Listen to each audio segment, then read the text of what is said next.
Excellent. So thank you very much. Firstly, really excited to be here with all of you. Wish you all a very happy new year. I want to start today by first congratulating the team at IOH. Why a congratulations is due. When we talk about mergers around the world, between 70 to 80% of mergers around the world actually fail to live up to the promise of what the merger is set out to be. And this is what Harvard Business Review talks about. So not only has IOH actually delivered on the merger, they have actually expanded and grown and reached 100 million customers. So a big congratulations to every single member of the IOH team for making this future possible. Congratulations. Now, the next thing, right? So about 6 months ago, I started having a conversation with Pak Vikram. And we said, the mission of IOH, which is to empower Indonesia, what does it truly mean? And what opportunity exists because of this mission? So I'm a big researcher. I spent 25 years of my entire career doing research. So I have studied hundreds of companies. Why companies do well? Now, one of the oldest companies in this world is Sumitomo Corporation. Sumitomo was established way back in 1612. Even today, Sumitomo is a very progressive global company. It started off as a bookshop. From a bookshop, today it is into insurance, it is into financial services, trading, etc. So I said, why does this company become so successful? It is successful because their purpose, their mission. The mission that they established so many years ago was very simple. The mission was to serve society.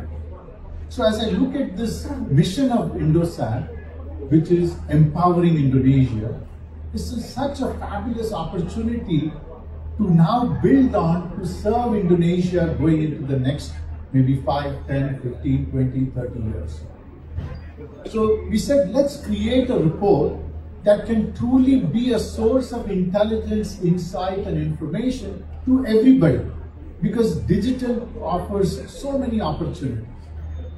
So as we set about the report, we said, let's look at what the nation wants to achieve. Now there was a Begini Indonesia document that was prepared in 2018, and it talked about the vision and the opportunity for Indonesia with 4 guiding principles.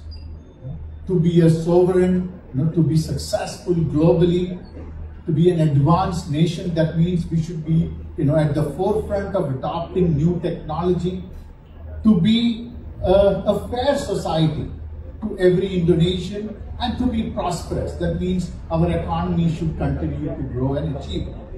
Now within that framework, it talked about the growth and the role that digital can play. So we said that if business as usual, we will achieve high income status somewhere by 2038. But if we are able to use digital, if we can support the growth of digital, then digital can be a catalyst. And that will give us the ability to, in 2022, the GDP grew about 5.2, 5.3%. But if we can infuse digital well, then our GDP growth rate can grow faster. So we use this as a basis to say that can guide Indonesia, that can guide Indosat to achieve our success and our vision and the growth looking forward. Now, as you look at the digital economy, now Indonesia is in a very, very exciting space in all of ASEAN. It has attracted the most amount of digital investments, private capital investments in 2022. Next only to Singapore. Singapore attracts a lot of investments because many Asia-Pacific companies are headquartered in Singapore. Now, Indonesia attracted close to $7.4 billion of investment in 2022.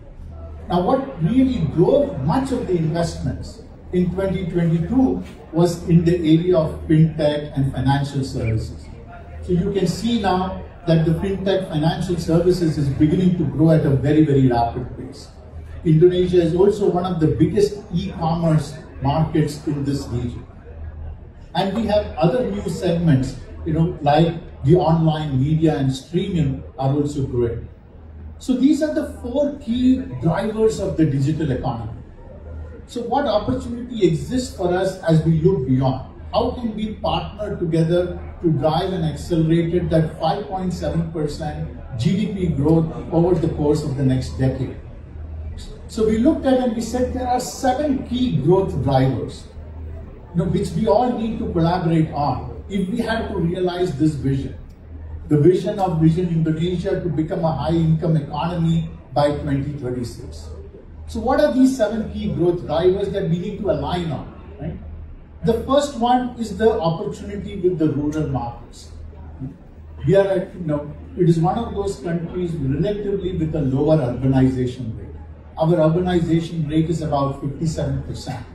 So there is still 43% of the population that is rural. How do we make them mainstream? How does the rural part of Indonesia participate in the global economy? How do we empower them? Over the course of the next 5 years, we expect about 20 million more rural users to come onto the internet and digital economy. And we need to be able to support that. The second one is the growing middle income group. Currently there are about 75 million middle income, and they are going to grow, it's going to reach close to 100 million over the next 5 years. So we need to support them, and that provides an opportunity, especially as they will be the biggest embracers of the digital economy. The third part is the small and medium businesses. Indonesia today has roughly about 60 odd million small and medium enterprises. Only 30% of them are connected onto digital. We expect that over the next 5 years, that number is going to grow all the way to 64%. So as this large number of small and medium businesses become part of the digital economy, we have an opportunity to enable them, support them, and drive their growth.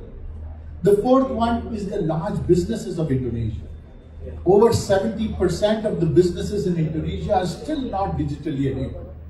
That is a great opportunity for companies like IOH to enable them to transition and succeed in the digital economy. And the fifth one is about continuing to support the startups. Today, Indonesia has 11 unicorns as of this year. We believe that by 2025, 2027, we will have close to 25 unicorns in this country.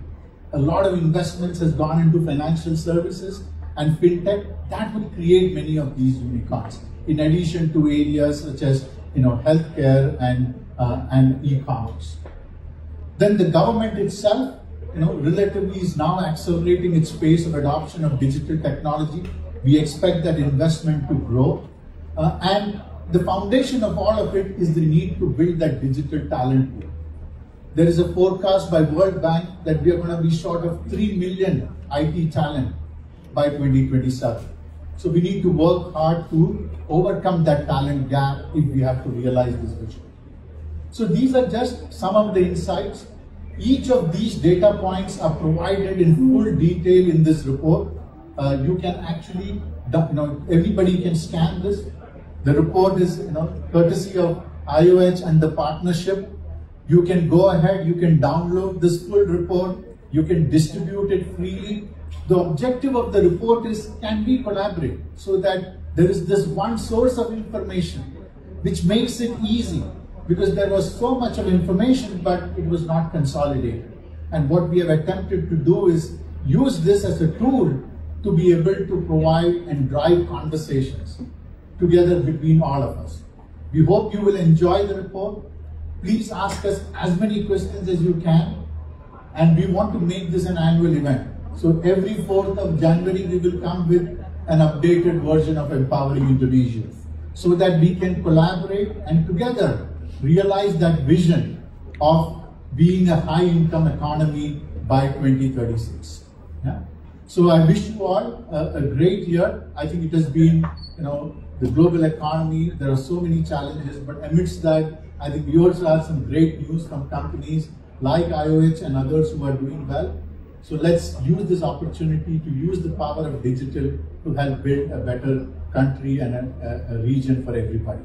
So thank you very much to the team at iOS for giving me this opportunity to partner and produce this report.